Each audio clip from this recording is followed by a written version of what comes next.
નવસારીના ઊન સાંઈબાબા મંદિર દ્વારા રામનવમી નિમિત્તે પાલખી યાત્રાનું આયોજન કરવામાં આવ્યું હતું। શ્રદ્ધાળુઓએ પાલખી યાત્રામાં ભાગ લીધો હતો। નવસારીમાં આવેલ નેશનલ હાઈવે નંબર 48 પર આવેલું ઊન સાંઈબાબા મંદિરમાં રામનવમી અને આઠમ નિમિત્તે પાલખી યાત્રાનું આયોજન કરવામાં આવ્યું હતું। અનેક શ્રદ્ધાળુઓએ પાલખી યાત્રાનો લાભ લીધો હતો। યજમાનો અને પૂજારીઓ દ્વારા હવનનું આયોજન કરાયું હતું। ઊન સાંઈબાબા મંદિરમાં કેટલાક શ્રદ્ધાળુઓ આરતી કરી સાંઈબાબાના આશીર્વાદ લઈ ખૂબ જ ખુશી અનુભવી હતી।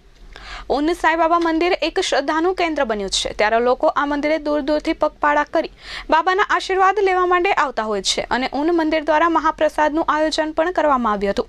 અંદાજે 400 થી 500 શ્રદ્ધાળુઓ મહાપ્રસાદનો લાભ લીધો હતો અને મંદિરના ટ્રસ્ટીઓ પણ હાજર રહ્યા હતા।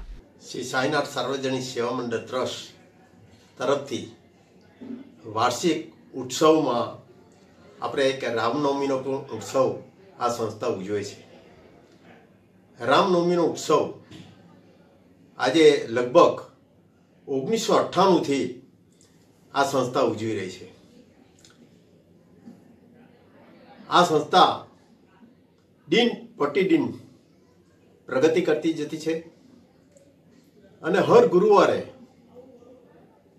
આ મહાપ્રસાદનું આયોજન કરવામાં આવે છે।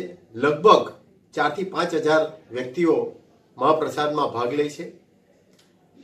આ સંસ્થાની જે પ્રગતિ છે તો આપણે એમ કહીએ કે દક્ષિણ ગુજરાતમાં આપણે ફર્સ્ટ નંબર આપીએ તો ખોટું નથી, એમ હું સમજુ છું। સાંઈ ભક્તો અહીં આવી દર્શન કરે છે અને પુણ્ય મેળવે છે। આ બાબાના દરબારમાં આવે છે, તેના જે કામ થાય છે તેઓ આનંદ વિભોર થાય છે અને જ્યારે અમને વાત મળે છે કે મારા આ કામ થયા, ખરેખર બાબાનો એક ચમત્કાર છે, એમ કેમ તો ખોટું નથી।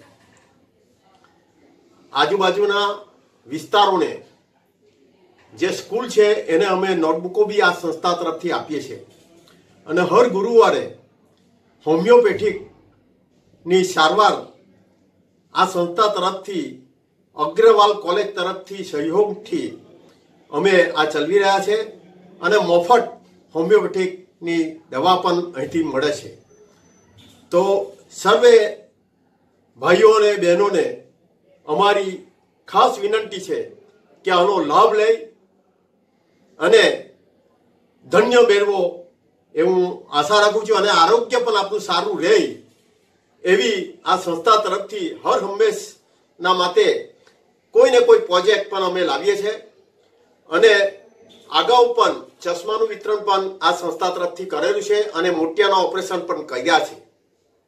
આવી અનેક પ્રવૃત્તિઓ આ સંસ્થા તરફથી દિન પ્રતિદિન કરવામાં આવશે। Minesh Tailor, S24 news, Navsari.